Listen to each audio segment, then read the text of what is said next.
Thank you, Bonita. My name is Ken Hers. I'm the president of Nebraska Cattlemen. Thank you for joining us this evening. This is the third webinar that we have in a series of four, and it's titled Packer Consolidation, Are They Breaking the Law? The first two webinars, we had, the first one was Jeff Stolle looking at fundamentals of the markets. The second one, what we had two individuals from the packing industry, and it was a really good discussion. Thank you for joining us tonight. Jesse Herman with NC Staff Office will be moderating tonight, and I will turn it over to Jesse to introduce our speaker tonight. Thank you. Well, good evening, everyone. I'm particularly pleased and excited for tonight's webinar.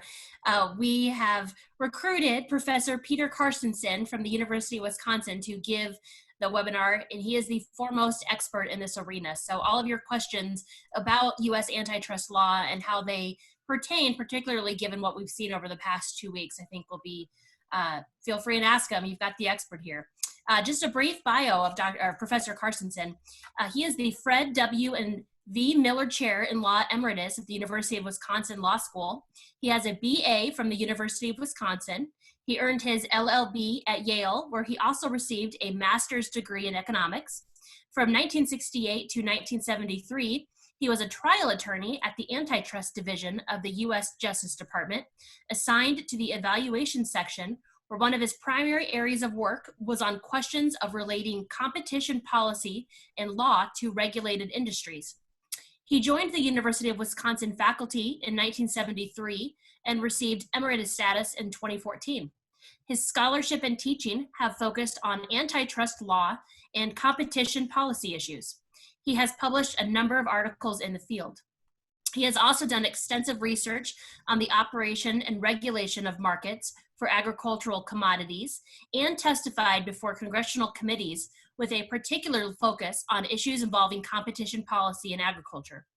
This work led to his being one of the early scholars to examine the competitive policy analysis of buyer power. He is a senior fellow of the American Antitrust Institute and a member of the advisory board of the Loyola Consumer Antitrust Law Institute. Professor Carstensen, thank you for joining us, and I'll let you take it away. Okay, well, thank you so much. I always have to worry a little bit about being called the leading expert in. That sounds a lot like monopolization, which is not a good thing in my part of the world. And I'm a city boy. Grew up in Madison, Wisconsin, lived in cities all my life. And so to be, for actually about the last 25 years, actively involved in agricultural competition issues is a little hard to understand initially. What did it for me was back in the middle 1990s, two of my students, one of whom worked for the National Farmers Union, another one of whom worked on dairy issues in New England, got me to a meeting in Washington, D.C., asking where the question was, what can antitrust do or say about issues of competition in agriculture? And I said, well, I don't know anything about agriculture, but tell me what your issues are. And they'd tell me, and I'd say, oh, wait a minute, that's a merger issue. That's a monopoly issue. That's a restraint of trade issue. And it opened a door for a scholar at that point, fairly far along in his career, to see a whole new arena in which what I knew, what I'd worked on for many years, could be used in very interesting ways to try to have an impact. Unfortunately, not as much of an impact as I would like to have seen. With that additional kind of background, let me start with a little bit of very old antitrust history, which is farmers of America were a principal political force in getting our antitrust laws. The Sherman Act, which was adopted in 1890, was a direct response to a number of the cartels and monopolies that were exploiting farmers. It was the rural states that were the principal supporters in Congress for the Sherman Act. Sherman Act prohibits two things. It prohibits contracts, combinations, and conspiracies and restraint of trade. And it prohibits unlawful monopolization. Now, those are pretty open and vague terms, and I'll talk a little bit more about their application or not such good application in agriculture in a few minutes. In 1911, I should have said, the Supreme Court interpreted the Sherman Act in ways that raised very serious concerns about how effective it would be in dealing with anti-competitive conduct. And that led, after the election of 1912, to the enactment of the Clayton Act and the Federal Trade Commission Act. Again, farmers were in the forefront of advocating for those two pieces of legislation, which did have significant additions to the way in which antitrust law thinks about competition issues. Section 7 is, I should say, the Clayton Act is best known for its Section 7 that prohibited mergers that whose effect may be substantially to lessen competition or tend to create a monopoly. And the key word in that first part was may be, not will, but may be. Unfortunately, as written, it was ineffective. It took until 1950 to correct that part of the statute. So that being said, farmers were important, very, very important, in fact, to the creation of antitrust law. How well have they done? This is not a good story I'm going to be telling you for the next few minutes. Early on, it was obvious that one of the big concerns was the so-called beef trust. Armour, Wilson, Swift, Morris, and there's another one, and I can't think of the name right now, were dominant in beef packing. They had the big packing plants.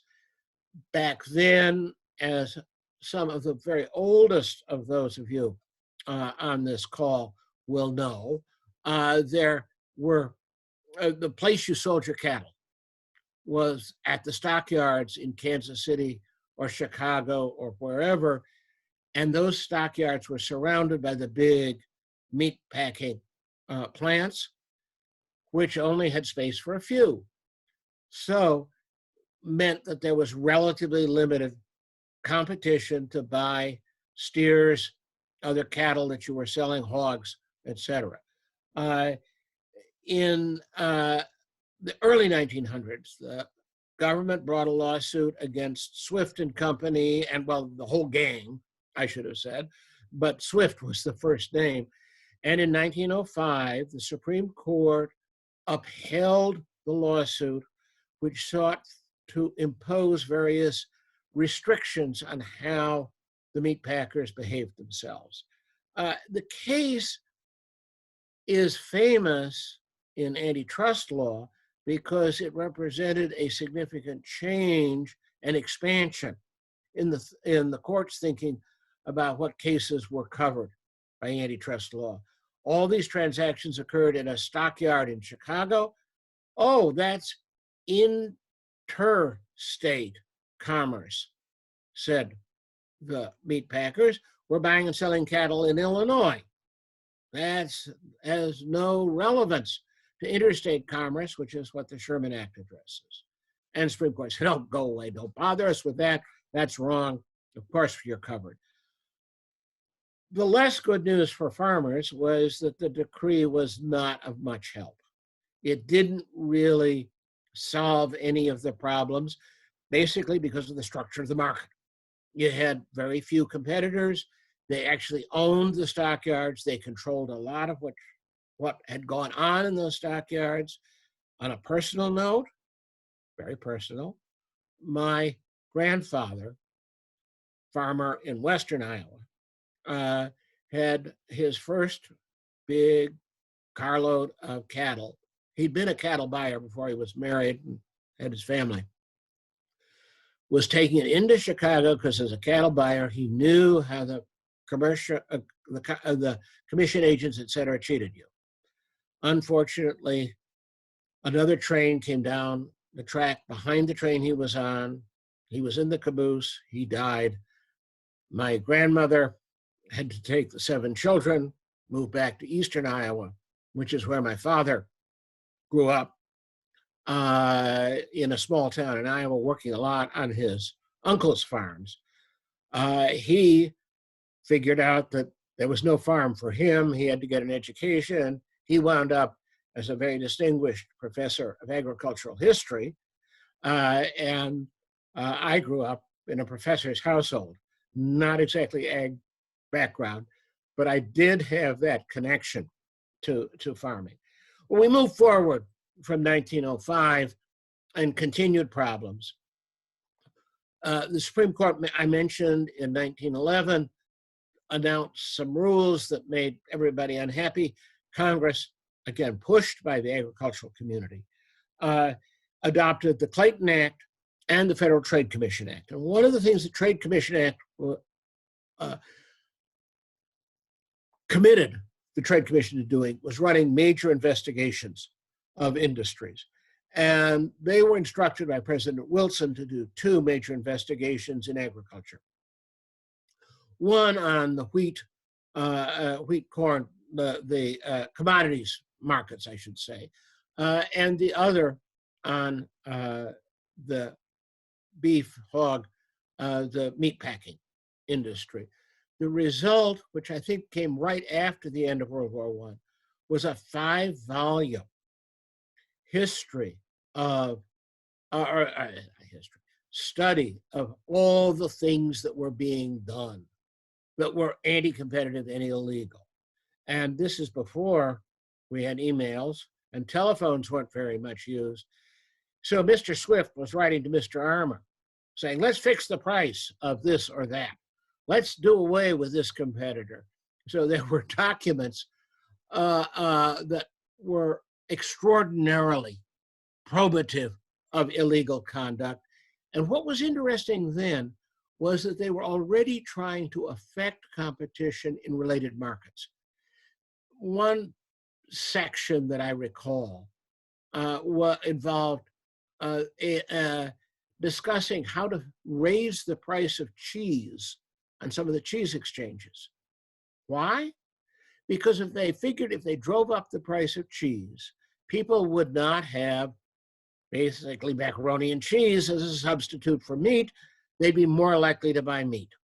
So it was a pervasive conspiracy. This was published. The Justice Department then brought a lawsuit against these companies for conspiring to monopolize, conspiring to restrain trade in meat and meat products. That case was brought, again, right after World War I. The companies, realizing, having looked at what the Trade Commission put together, just how bad their conduct was and would look in court, entered into a consent decree. And this is a remarkable decree. This is an agreement by the parties. In order to avoid litigation, we will do A, B, and C. Because this was a conspiracy to restrain trade, usually the remedies focus only on telling you what you can't do. But what the government insisted on was major restructuring of the emerging grocery, food, meat industry.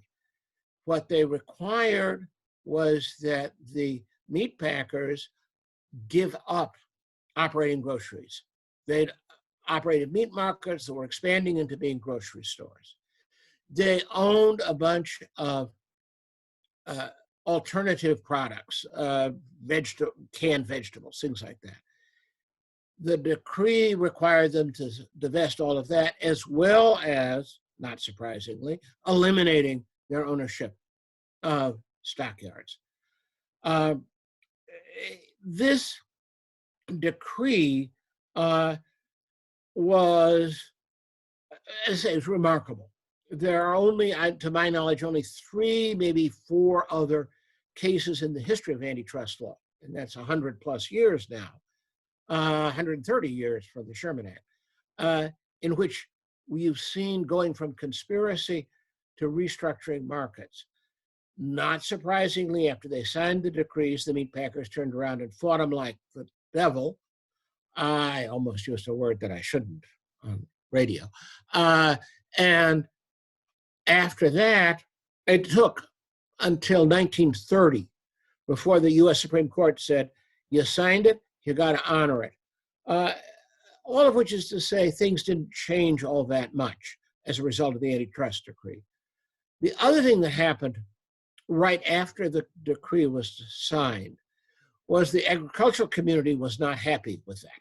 They didn't think it was effective enough. And particularly my impression is they didn't think that allowing those 5 major companies to continue to dominate meatpacking was going to work out.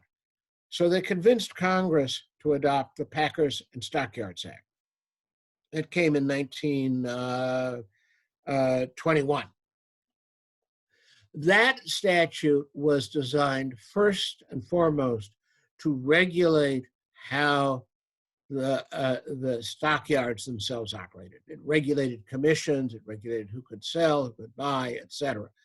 It also imposed duties on buyers to pay directly, gave sellers of cattle priority over anybody else who might have a claim on the money, and then imposed a much more general requirement that packers must not engage in unfair or discriminatory practices. That part of the statute was then to be implemented, to be managed, enforced by the Department of Agriculture, and the Department of Agriculture was given the right, I'd say duty, to adopt rules to interpret what's unfair, what's discriminatory, so that there was clear notice and advice to the market. Primarily in the 1920s and 30s, 1940s even, the primary focus of the Packers and Stockyards Administration was to regulate the stockyards. That was where the action was. The challenge there was mostly to assure fair treatment of cattle sellers, feeders, but not, there was really nothing that would change the underlying structure of the market. After World War II, things began to change and change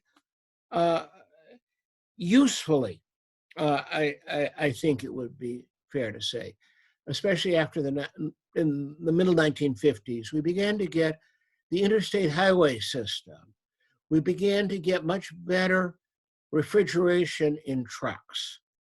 And a new group of competitors emerged in beef packing: Iowa Beef Processing, Spencer, a little bit later, Monfort. And so the market moved, because now it was possible to build a facility in Iowa, Colorado, wherever, have the cattle trucked in there. I remember as a kid seeing stock cars on railroad trains. I don't think I've seen a single one of those cars in the last 40, 50 years. My children would not know what it was even. So you change the way you bring cattle to market, where you slaughter cattle, and it created a dramatic change in the structure of the market. You began to have a fair number of competitors in the market. farmers with a pen of cattle could sell to a bunch of buyers. I recall, this is when I worked at the Justice Department, going out, we had family picnics, family reunions, picnics in Iowa with my father's family. And I was out there as I was a Justice Department lawyer charged with enforcing the antitrust laws. And after we'd eaten, I'd been hanging around with my farming cousins. All have been talking about the prices they wanted for cattle. Now, you might think that's price fixing, but I knew that they had no way to control the prices. What I learned, what I saw, was they were talking about having 5, maybe 6 possible buyers coming to their farms to look at their cattle and bid. And they were talking about which buyer was the best buyer, depending on which kind of cattle you had, which day of the week it was, what the pink slips out of Philadelphia were showing. But it was a reasonably workably competitive market in the, say, 60s into the 70s. For a whole bunch of reasons, the market for cattle got really bad, not because of competitive reasons, but for other reasons. And then there was a political change in Washington. Antitrust law enforcement diminished significantly. And in the 1980s, we saw a major restructuring of the beef packing industry. In the 80s, Excel, which is owned by Cargill, bought Spencer. That's number 2 and number 3 in the total beef market. Merging, there was no government objection. Montfort brought a lawsuit on some theories that I still think are very good. But the US Supreme Court said, no, they shouldn't be suing at all. And so the case was lost. And fairly shortly after that, Montfort sold to ConAgra. ConAgra was the successor, I should say, to Armour, which was one of the original conspirators. And ConAgra then bought Swift. So here we've got 2 of the old guys plus one of the new competitors consolidating, all without objection by anyone.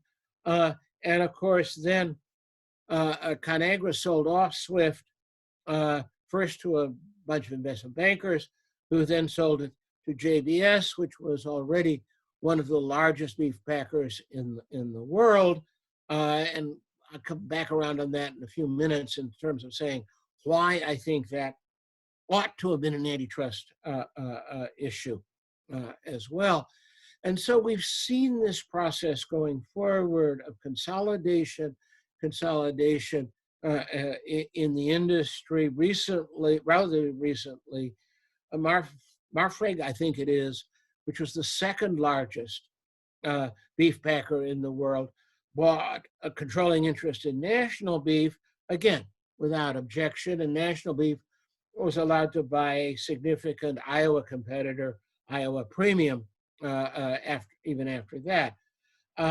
So that merger law, which is really what I've been tracking through here for you, has not been effective in controlling concentration. Now, why is that important? There are those, just to be fair, who say, oh, concentration isn't really an issue. The markets will work it out. People will enter if necessary, et cetera.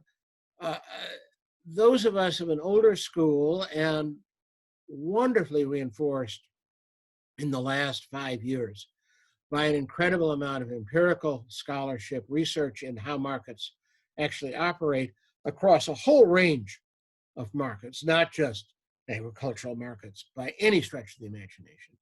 But this whole set of research shows that market structure is very important. When you increase concentration, customers pay higher prices, producers get lower prices. I'm not surprised. That's pretty much what I thought would happen. But some scholars in the field of antitrust are surprised, and some scholars still don't believe it, which I find a little frustrating. So that's why the merger analysis is absolutely central to the structure of the market, and the structure of the market is what makes other things possible. Now, there have been some efforts to deal with the conduct in the markets itself.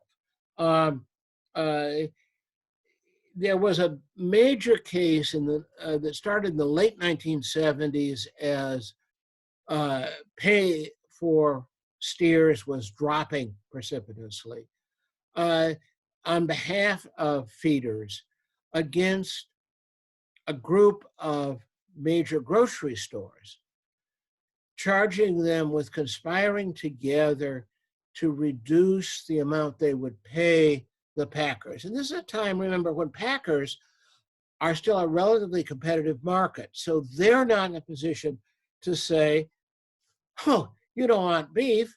Okay, go tell them to eat tofu or whatever. We're not going to sell to you unless you pay us what we want. So the packers were not sufficiently powerful to respond to the grocery stores. So the feeders were saying, here's the problem. That case went nowhere ultimately because of a rule in antitrust law that if you are not the direct victim, in this case, the packer, you don't have the right to bring a lawsuit. So the case was dismissed. And so but again, this is part of the force that caused the packer consolidation. We've got to be big enough to fight the big grocery stores. The Federal Trade Commission is not stopping grocery mergers. And you see the cycle going forward in which each side says, I've got to be bigger to deal with the other side. And the farmers are the ones that are going to pay the price, bear the burden of this kind of outcome. A decade later, a group of feeders challenged practices of IBP, later, which became Tyson, for the way they handled the contracting for beef. As many of you, I'm sure, know better than I do, probably, a lot of beef is now sold on various kinds of contractual arrangements. These feeders were excluded from the contractual arrangements. They claimed that that resulted in substantially lower prices that they were getting. They showed that evidence to the jury for reasons which I have never understood. The case was tried in Alabama. The jury agreed that there was maybe more than $1 billion, $1 billion, and we're talking the 90s when $1 billion was really serious money, of harm to feeders who were excluded from participation in the contract process. And this was, I should say, brought under the Packers and Stockyards Act as unfair or discriminatory conduct. The trial judge said, well, yeah, that's all true, maybe, but there are reasons to use contracts. So therefore, this is not either unfair or, quote, discriminatory, unquote. And the Court of Appeals upheld that decision. So the Packers and Stockyards Act ceased to be of much effect. Antitrust. So this is a saga that takes us up to modern times. Antitrust merger law did come into play in the late 2010s, I think 2007, 2008, when SWIFT proposed to buy National Beef. And that was a case where the Justice Department was convinced that it was anti-competitive and should be, risked being anti-competitive and should be challenged. And I, again, as an aside, I was involved in some of the sessions with Justice Department lawyers and economists I could give them theory. They could do the theory as well as or better than I could. What was really convincing, I think, was the folks involved, the various ag groups, got several feeders to come in and talk about their experience and how the feeding business worked and how you needed competition and how problematic it is when you only got a maximum of 4 major buyers. And that caused them to really get out there and investigate and decide, hey, there really is a problem here. And the lawsuit, first one that I could recall in recent times, specifically identified as one of the risks to competition, would be harm to the feeders, that is, harm to sellers of cattle. It was a buyer side case, not just a seller side case. They also had a major claim involving boxed beef sales, where National and Swift were major sellers of boxed beef. The case was headed for trial in Chicago when JBS Swift said, oh, well, if you're actually going to sue us, we give up, we quit. They had some financial arguments, which were plausible, for deciding to give up. So that was the one plus. So if I can, this is kind of where we stand in the world. I'm not going to say much about monopoly law, because unless you had a situation where a packer was either the only or one of the very few with a very, very high market share, 60, 70, 80% share, you're not going to find a monopoly case. It's really not going to be there to be claimed. So we're left looking at merger law and at restrained trade law.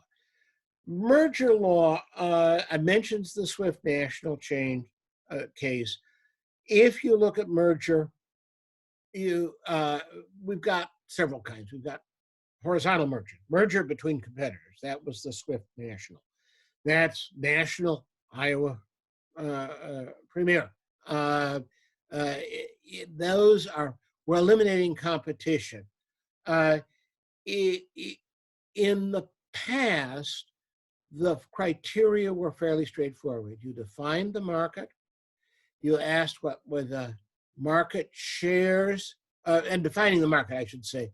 What's the commodity or commodities that are involved? What's the geographic area? Then you asked for the market shares. If they were substantial, so there was a significant change, then the merger was presumed to be illegal. Otherwise, you really had to show that there was a specific adverse effect likely to occur. And going back to Iowa Premium, I tried unsuccessfully to get the Justice Department to think about that case, because Iowa Premium was one of the few, relatively few, still cash buyers of cattle, with the focus, I think, on Angus, in Iowa, Western Iowa, et cetera, Eastern Nebraska. Wow, that could be pretty important to eliminate them as a disruptive force that might bid up the price of cattle, force all those contracts up, create problems. Well, nobody was interested in that. The merger went through without any difficulties. So that the rest of my merger story is really failed opportunities in the past. Yes, if you dig deeply into antitrust law, as I have, you know that a merger, whenever it is consummated, becomes illegal when it begins to have or is likely to have adverse effects on competition. So that in theory, we could go back to some of those 1980s mergers and say, wow, we've really got to undo some of those transactions. I'd love to do that. as an academic. As a practical person, I know it isn't going to happen. I think we're stuck with the world as it is. And that's, again, one of the other problems, another area where merger law used to be strong, now strong. That's too strong a statement. Where merger law used to be important was with respect to what was called potential competition. JBS and Mark Frank want to come into the United States. Why let them buy major competitors? Why not ask them, tell them you want to compete in the American market? Fine, come. Build your own business or buy some small packing houses, build it up. We want competition. Consider how much better that would have made the markets. Last week's discussion, I even heard both of the Packer representatives saying, hey, more competitive markets might be a good thing. It's unfortunate that we've got too few Packers, that have got too few facilities. We've got problems right now because of the virus issues, having to shut down facilities, creating more problems. That's a separate, broader issue, it seems to me, in terms of the way markets function when you allow concentration. So we have a real serious problem going forward of trying to rebuild a competitive market. And the only prescription is if you see any acquisition of an existing Packer by one of the big four, you should be yelling your lungs out to say, stop it, stop it, stop it. We've got to stop it. They've begun to see this in the high-tech world. They're saying, oh, look at the way Google and Facebook and Amazon have preempted markets by acquiring competitors that they could foresee would be competitors, and so they eliminated them early. Hey, it applies in existing markets like beef packing, and we need to try to do anything that will allow for expansion by existing competitors that can provide better products, can provide better opportunities for farmers to sell their products, et cetera. Given that we exist in a world of highly concentrated structure, what else can we do? And I know that a lot of farmers are concerned about these recent spreads between what you get paid for your cattle and what beef is being sold for out of the coolers of JBS, Swift, et cetera. And the suggestion is there's a conspiracy there. Well, so let's talk a little bit about conspiracy theory. Section 1 of the Sherman Act prohibits, as I said earlier, any contract, combination, or conspiracy which restrains trade. Well, what is a contract, combination, or conspiracy? It becomes the problem when you see a group of competitors acting in the same way. Have they agreed to do this? That would be a clear violation of Section 1. Or did it just happen? You can imagine a situation where there are a whole lot of competitors. I see this up in our farmers market here in Madison. A whole lot of competitors.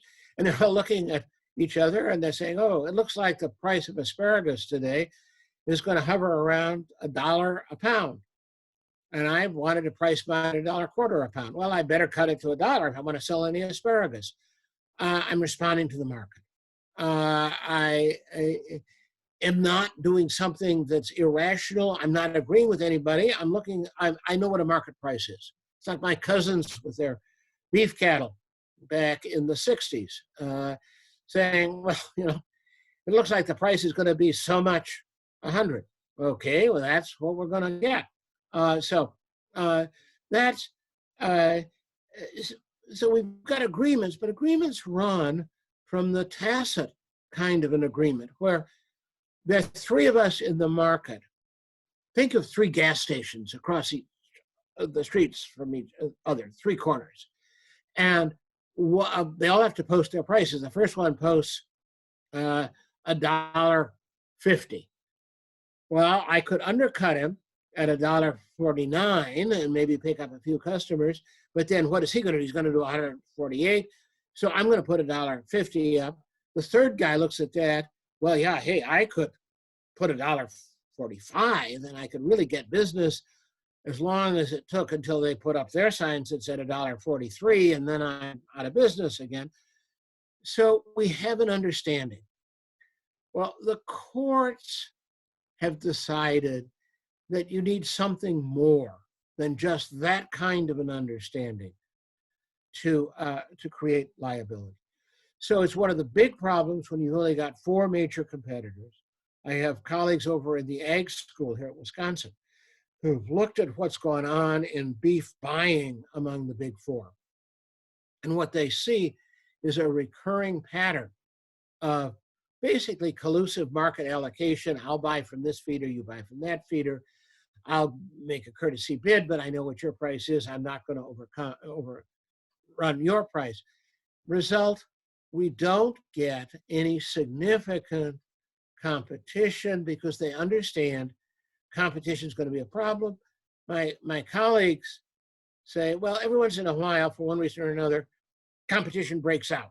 It lasts for a little while, and they say, oh, this is crazy. Let's go back to exploiting the feeders. And so they go back to their anti-competitive behavior. So that it's a real problem to establish that you have a real conspiracy.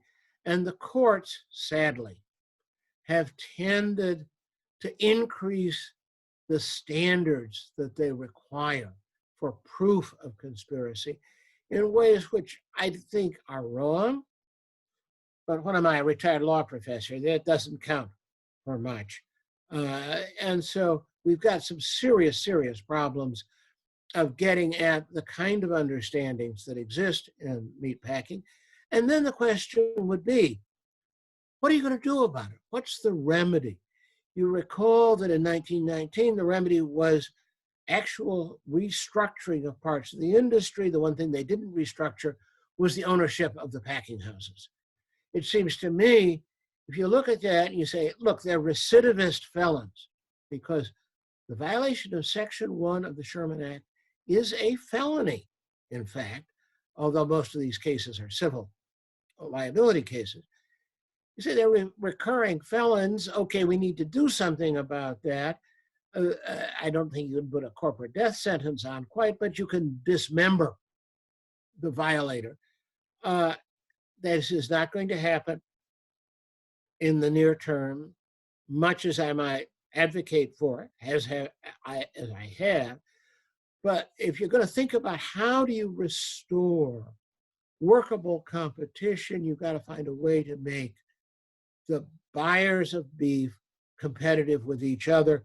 And if there are only 4 of them and a bunch of really small guys, unless the small guys get bigger, you're not going to have workably competitive markets. The last hope would be the Packers and Stockyards Act, which has that unfairness and anti-discrimination provision. Again, and it had the entitlement of the U.S. Department of Agriculture to adopt rules. The USDA, under various administrations, failed to adopt any rules. The courts increasingly made restrictive interpretations. I mentioned the Pickett case involving beef. More of the cases have involved poultry. Same general result. As you've moved into contract sales as a really major force in poultry and in pork and increasingly in cattle, you really need some standards of what's fair contracting, what's unfair contracting, what's reasonable terms, what are unreasonable terms. Congress mandated in 2008 that the USDA was to adopt some rules. The Obama administration came up with a set of rules in 2011. Many of them, from my perspective, were pretty good. Some were were frankly problematic. And instead of having a useful dialogue with packers, with farmers, poultry processors, Congress was convinced to withhold money for doing anything. The rules languished until the end of the Obama administration, when the funding came back. A couple of rules were adopted, which marginally improved things. And then the Trump administration revoked those rules, went back to the old system where what's unfair was left undefined. I've got 4 children, now adults, but when they were teenagers, I learned out the definition of unfair was anything they wanted to do that I said they couldn't do, or anything I wanted them to do and they wouldn't do. Those were what was unfair. So I understand the problems the courts have. What is unfair, what is not unfair. But the result was that we were left in a situation in which we've got a statute that's intended to deal with unfair behavior by the buyers of livestock and poultry that's been made impotent so far. I saw that both your senators were really urging some serious inquiry into some of the pricing issues in the earlier set of price discrimination, price difference concerns. It would be really good if you would be advocating those senators that the Department of Agriculture really needs to do more to define what's fair contracting, what's unfair contracting in the modern world. It's a world where we need to respect contracts. I'm not opposed to contracting. I think it's a heck of a good tool for farmers to deal with risks in all kinds of commodities. But it needs to be done on ways that respect the legitimate interests of feeders as well as of buyers. And nobody seems to be making that kind of an effort. So we've got some tools out there still. There is some hope to do some things with merger law. Maybe you can identify some conduct issues that would raise a Section 1 issue if you've got a remedy. Some things to tell the packers they can't do so that you can force, even though there are only 4 majors, you can force them to be more competitive in their buying practices. And finally, can you do something to revive the Packers and Stockyards Act so that it could be an effective tool to regulate the conduct of these companies? So I've left you folks a few minutes to ask me some questions. I'm standard classroom. I get about 50 minutes, so I've about covered the class hour. So let's see what kind of questions you've got for me. All right. So the first one came in through our magazine editor, Mike Fitzgerald. Does the Department of Justice have more capabilities to get information than the Packers and Stockyards Administration? Yes, I would say so. Largely because I know about the Justice Department's power to investigate and don't know much about what the Packers and Stockyards Administration's powers might be. But yes, they can, if they think it's a criminal, they can have a grand jury impaneled that can demand information. If it's on the civil side, if they're conducting a civil investigation, which is what I would think they would want to do here, they can issue subpoenas for documents. It's different from a private plaintiff that has to have whatever information they've got, then they bring a lawsuit, and only after the lawsuit's been accepted can they start asking serious questions. The Justice Department, through the civil investigative demand, can actually request documents and records from a packer or a bunch of packers, and so that would be a tool that would definitely get them access to information. What the authority of the USDA to conduct investigations is, frankly, I think I have known that, but I don't remember right now. Okay. Second question. Packers claim the current situation is from local and current factors. They also claim their actions are a result of less live cattle to compete on the live market. Do you believe this is true? Oh, I always believe everything a Packer tells me. You know, I mean, I mentioned what happened to my grandfather because he didn't trust the Packers, so it must run in the family. Uh, sure. I mean, this is an extraordinary time for farmers in terms of what's going on in the markets. I've been recently dealing a lot with dairy issues, and what's happening to dairy farmers is just terrible. So I'm a little surprised that the Packers are saying that they've got too few cattle because I understand there are too many hogs, too many chickens, too many everything else. Why are there suddenly too few steers? Yes, they're local issues.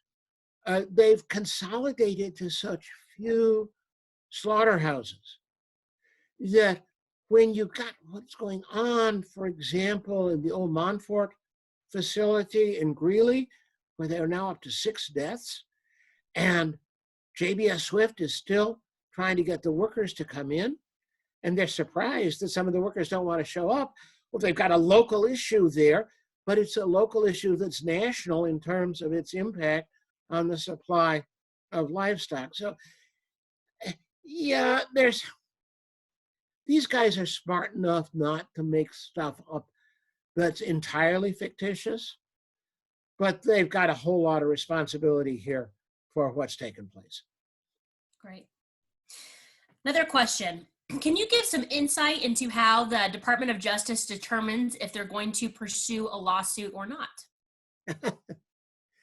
Well, I wish I could.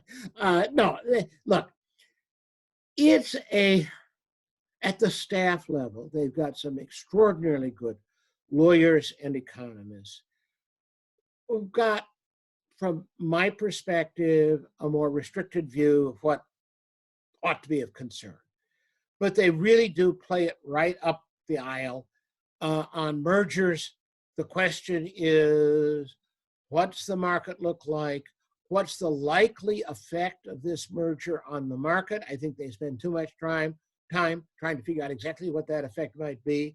They've got some very sophisticated economic tools, but they do really try to sort out what's likely to happen, and the trial staff makes a recommendation. Then the investigative staff makes a recommendation to their section chief. Now, then it goes up the chain of command, and it goes up to the section chief, then to the senior civil service person who oversees the civil division, to stay with the merger example, and then goes to the so-called front office, which reviews whether they want to bring the case. And it's only at that level that some of the political issues come into play. Oh, will Senator X be offended? Will Congressman Y be offended? Have we heard from somebody there? Look, antitrust has always had a political element to it. This is why it's really important to have farmers yelling about non-enforcement, because that tells both people in Congress and people in Washington that there's a concern with what goes on. My experience, which of course is 50 years back now, but what I've heard since is, look, yeah, at the margin, politics plays a role. But overall, it's a pretty professional operation. But they've got to be convinced that there's a real significant competitive harm, and they've got pretty narrow definitions of what's a harm. And that's the kind of thing that I've spent a career trying to say in one way and another, look, guys, there are more different ways that competition can be harmed than are on your list. And the biggest problem then is to open their eyes to what are the harms. I go back to this wonderful Swift national beef case where we got a bunch of lawyers from Washington, D.C., who barely knew which end of the cow the milk might come out from. And of course, they were seeing a bunch of steers and they didn't know that these weren't milk cows, probably. And I understood from one of them that he'd actually gone into a feedlot wearing wingtips. Well, needless to say, those wingtips wound up in the wastebasket when he got out of the feedlot. But, you know, they learned something. They learned what the implications of that might be. And that's why bringing education to Washington is so important, because they really do respond to it. So I remain a fan of the staff at the Justice Department. They really are committed to enforcement.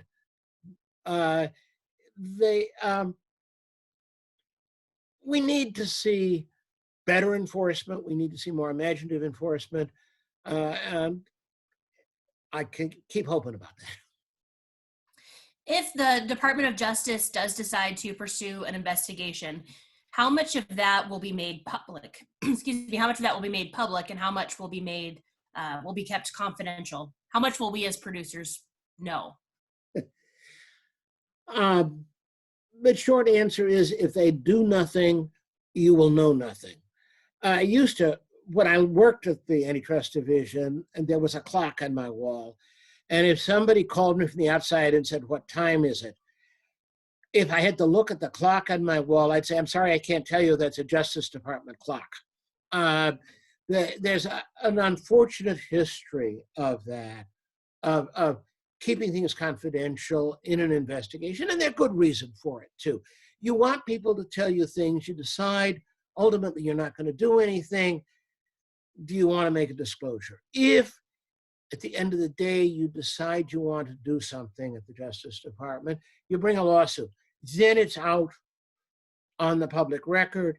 There are confidentiality issues that arise when you want to use particular kinds of inside information. Sometimes, either using the Freedom of Information Act, or you get you've got congressmen and senators who've got interests in this area. You get a congressional investigation going, a congressional hearing, you call the Justice Department people up and say, "How come?" And that makes it very awkward for them to say nothing about what's going on. But getting information about what's going on inside the Justice Department is a big challenge, unfortunately. But another question came in. Do you think we have a case against the Packers? And is there any reason to go forward?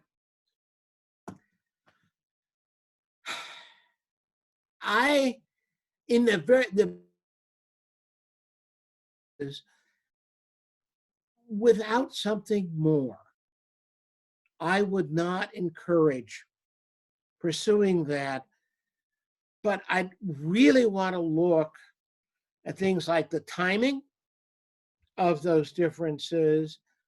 Did any of the Packers have an uninfected plant that could have been, to which steers could be diverted, that had unused capacity, that chose to sit there with unused capacity, with steers available on the market? That would be the beginnings of a red flag. So without a good deal more information to suggest that there was more Packer coordination, I mentioned this problem of showing an understanding. You don't have to show that they actually met in a room. For years, I told my students, I will never be able to show you that. And then the Justice Department had a video of the lysine makers actually sitting in a room fixing prices, and those idiots didn't know enough to plead guilty. And so it got in the public record, and I had a copy to show my students of the felons committing the crime. But if you don't have some kind of communication, something like that, if you could show, hey, this was a totally irrational act. National had a perfectly functional facility. They had steers either in their lot or available to them, and they chose not to slaughter them. And meanwhile, they raised their wholesale price and but didn't raise their production. Wow, that would move me to think, yeah, there really was something to do with the Packers. Again, my question would be, what's your remedy? What are you going to do about it? They did it. Oh, gee, our bad. We're so sorry. We'll pay somebody a few $1 million damages, and we'll go and do it again if we can get away with it. So the biggest problem in this area is what can you get from bad conduct? And we know it goes back to 1905. Can you get from bad conduct to some kind of structural or other remedy? And I don't know what the other remedy would be that would make this market work more competitively. So no, I don't think on what I have seen there's a case, but there's an awful lot I've not seen, and that's the evidence that would have to be dug up to begin a case. And then the big question is, what's the remedy? How do you rectify actions that are so far past? Since we can't undo mergers that happened in the 80s and 90s, what do you think could help cattlemen have more leverage in the market and improve competition? Oh, I wish I had an answer for that. That was something that was actually practical. As I said, merger law actually allows us to go back and challenge those mergers. It's never going to happen by the federal government. What conceivably could happen is some states could bring an action. They have the right to bring the action. The Attorney General, I'll call him out on this, the Attorney General of Colorado is a real expert in antitrust. It would give him fits if somebody said, hey, why don't you do this? But hey, that's, because he's got the Montfort plant that was acquired as part of that chain that I mentioned. So that's one, but it's a long shot. Secondly, what I just talked about, could you take a conspiracy case and say, these are recidivists, and it's time for something that's the equivalent of a corporate death sentence? Again, that's an extraordinary case to bring. I think I said the 1919 case is one of only three that I can name, and I think there may be a fourth out there where a conspiracy was used as the basis for structural relief. The fourth is to use the Packers and Stockyards Act in some really creative way that, again, frankly, I have not come up with, to try to force the market to be workably competitive despite the relatively few competitors in the market. I mean, I'm not bringing you a lot of good news here, folks. This train, or is it truck now that we've done away with the cattle car, has left the station decades ago in many, many ways. The other thing that can be done, and this was referenced a little bit last week in that very interesting webinar that you had, would be to say, let's do more to create cooperative slaughter operations. That's difficult, it's costly. You not only do you have to figure out how you're going to build it, you got to get the commitment of the cattle on the one side, and you got to get the commitment from buyers on the other side. And that is very, very difficult. There is no easy solution to the problem we've gotten into, I regret to say. Okay. If there is to ultimately be a modification of the structure of the packing industry, will it most likely be a result of concern over anti-competitive market behavior issues, or the fact that the current structure is being exposed as the most vulnerable link in the protein marketing supply chain, insofar as moving a record supply of beef and pork from farm to the American consumer's fork? That's a wonderful observation. And I think that one of the ways that you can make progress in an antitrust issue is to link it to, here's the problem. I wrote with a colleague recently an article about mergers where the argument was, the whole incipiency concept in merger law, that is, you should stop concentration at incipiency, is you want redundancy in the market. And yes, if we'd had many more packing houses out there, we would not be facing any of the major crises that we have today. And divestiture so that the owners would have the incentive to develop unique kinds of businesses would be an enormously important for health and safety. That's a neat way to make the argument for why a dispersed market is in the public interest, even if there might be a 3 cents a pound extra cost. I mean, given what my wife had to pay to buy some steaks because we were worried about shortage today, 3 cents a pound is not going to make us or break us.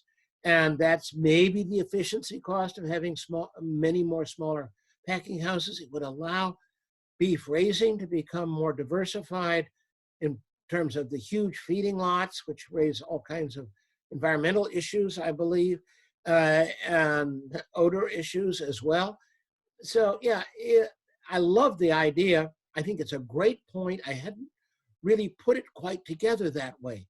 Yeah, that's my next pitch. I'm trying to get him to do something. This is a fun one that's sort of the flip side. If theaters organize to not market with the big four, are we in violation of antitrust? Unfortunately, yes. That's, unless you could, oh, wait a minute, there's Capper Volstead. You're farmers. Now, I'm not counseling this at all. You'd have to talk to your lawyer. I'm not acting as your lawyer, but a cooperative. I talked to a hog farmer, who's got a $20 million hog farm. Wow, yeah, right, that's a farm. That's not what my cousins or my great uncles would have recognized. But if a cooperative existed that covered a whole lot of feedlots, that there would be the potential, I think that would be a lawful cooperative. I do not want to express a legal view on that. A lawful cooperative is authorized by antitrust law to bargain with its buyers on behalf of all the members of the cooperative. That's mostly what goes on in a lot of the milk cooperatives, for example, the sugar beet cooperatives, some of the potato cooperatives. And that's exempt from antitrust. If it was a bunch of widget makers, let's say a bunch of meat packers that got together to bargain with Walmart, that would be clearly illegal. So it's a very narrow, there's a narrow path out there, and we've seen a bunch of cooperatives fall off that path and wind up having to pay humongous damages. So feeders would need to be very, very careful and talk very closely with some really good lawyers to make sure they were doing that right, if that's what they were going to try to do. But clearly that's one way in this present market situation how you could respond to their market power. Okay. Isn't the Irrational Act that you talked about, the Irrational Act, the fact that the Packers have not invested in additional plants when making very strong profits for years? Yeah, right. I couldn't agree more. In a rational world, you might expect them, given the cost and complexity, both of building a new slaughter facility and the distribution issues. Yeah, in a workably competitive market, you might well expect to see, you would expect to see more excess capacity. You would expect more expansion as demand grows. That's one of the signs that this is an oligopoly that's operating under what I think I used the term earlier, tacit collusion. It's a group that's acting together with winks and nods. I'm not going to add if you don't add. You add, I'll add. Well, what's going to happen? We'll have more capacity. We'll buy more beef. We'll pay more for beef because we're competing for it. And the price of the margin we get is going to drop. And who's going to come out ahead? The feeder and the consumer. And it has never seemed to me that businesses were in business to help either their customer or their supplier. So yeah, I agree. That is the part of the evidence of the irrational conduct. Okay. Feeders have taken the weighted average price of the cattle sold for the week instead of negotiating the price, leaving 10 to 30% of the cattle priced on the cash market. Is this collusion? Or is this our practice due to limited negotiation with the feeder or the packer? Oh, that's this wonderful conundrum of the use of the contract and the cash market. Anytime you find a cash market that's only doing a fraction of the total volume, you have to really worry, and then you have to look and see who's in the cash market. Because if the cash market is mostly the same guys that are doing all the contracts, and you tell me that I've got 10,000 head coming in on contract, and the contract is tied to the cash market as of the end of the month or the week or whatever, and you're asking me for another quarter for your pen cattle, I'm going to tell you no way, because that's not a quarter for your pen. That's a quarter for the whole 10,000 hundredweight for each of the, and I know that that's been the biggest problem. And there was a work rule back in 2000. There's some real concerns that we had back in 2000 about how some of those contracts were written in terms of the price on the market. I mentioned earlier the USDA could adopt some rules on some of that they wouldn't solve the biggest problems, but they would sure deal with some of the problem that exists in livestock markets. And I just don't see that happening right now, even though I know in 2000, I remember getting a commitment.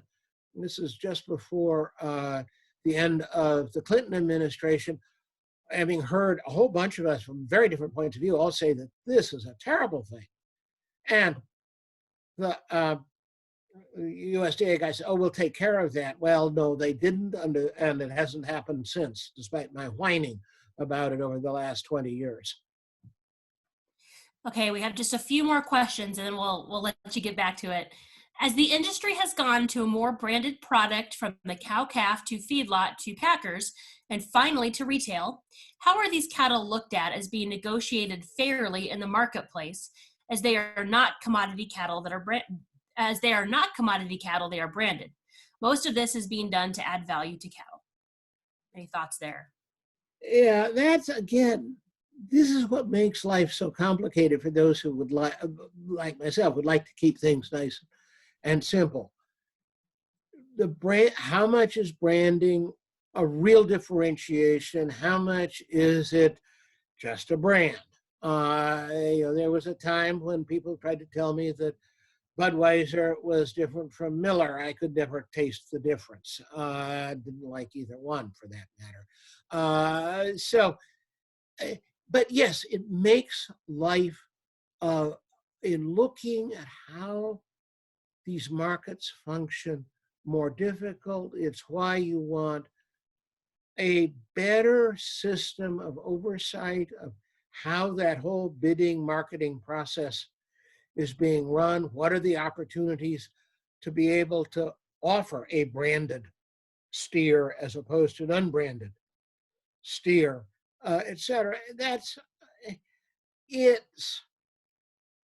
is where you get really down into the weeds of trying to figure out what kinds of rules would work if, and this is where my hobby horse is competitive markets.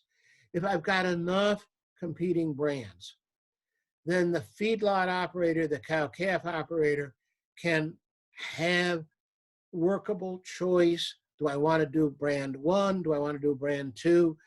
I'll look at what they're offering me. Am I getting a good deal? Is the market working for me? And if we only have a couple of brands and I'm told I've got to do brand A, and if I do brand A, I will never get brand B because they'll only deal, then we've got a big problem. And so the brand creates complexity for my antitrust analysis. The bigger problem is not having enough brands.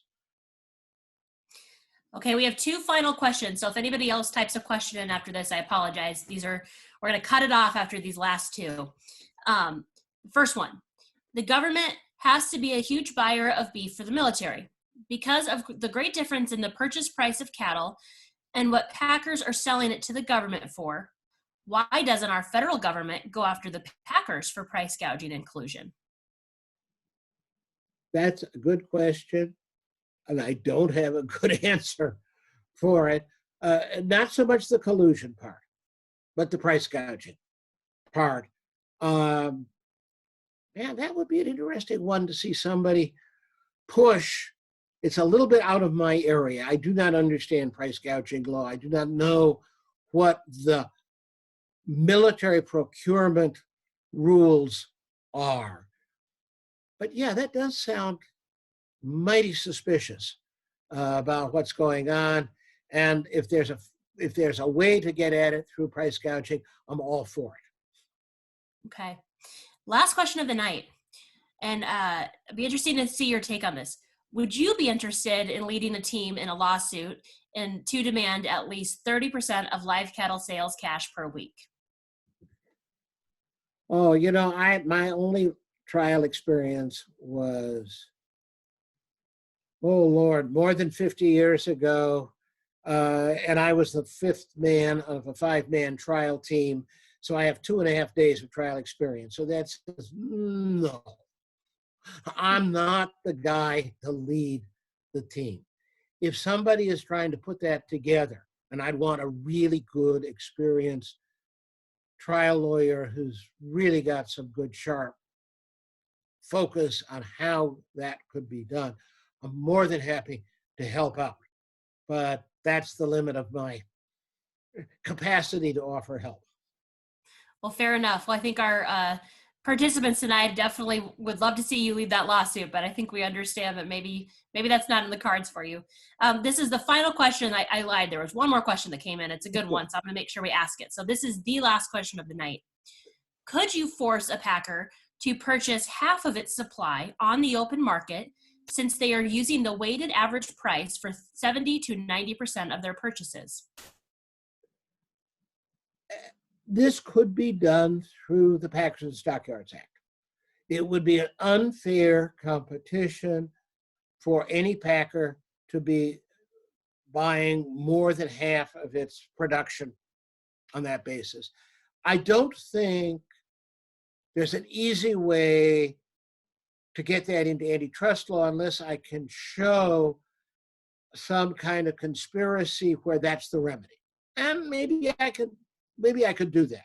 But what comes to mind, something like that, is that's where one would go with the PSA. And that's where some of what was being done in 2010, 11 was headed. I don't think it was done very well, but that's where the Packers and Stockyards Act would provide an easier route to accomplish this, because otherwise I've got to prove the conspiracy first under antitrust law, then prove that this is the appropriate remedy to force that kind of market operation. And certainly it would bring things back to much more market focus. Great. Well, just want to thank you again, Professor Carstensen. We as Nebraska Cattlemen, for the folks that are on our webinar, if you have not heard, we are one of the groups that have officially and formally requested that Department of Justice investigation. And we want to leave no stone unturned. So getting your insight tonight on sort of how antitrust works and what options are available to us has really been invaluable. So thank you so much for doing this. We really appreciate it. Sure. Great. Okay, I will kick it over to Dawn now. All right. Thank you so much to everyone for joining us tonight. Dr. Carstensen, very enlightening. That was a wonderful seminar and then Q&A. So we appreciate you joining us so much in this series. I just want to encourage everyone as Vice Chair of Member Services on your Nebraska Cattlemen Board of Directors, if you're not a member, please consider it. We've worked very hard not only to put together this webinar series, but on many other issues, whether they're part of the COVID-19 crisis and challenge or beyond that. Your board and staff are working hard. Reach out to us if you have questions, thoughts, and ideas. I want to thank Rural Radio Network for broadcasting this entire webinar this evening. I know a lot of folks are in the tractors, and so good place to listen and get some really good information. Look forward to seeing you all back here next week for the last in this particular series of webinars. Have a good rest of the evening, everyone. Thank you.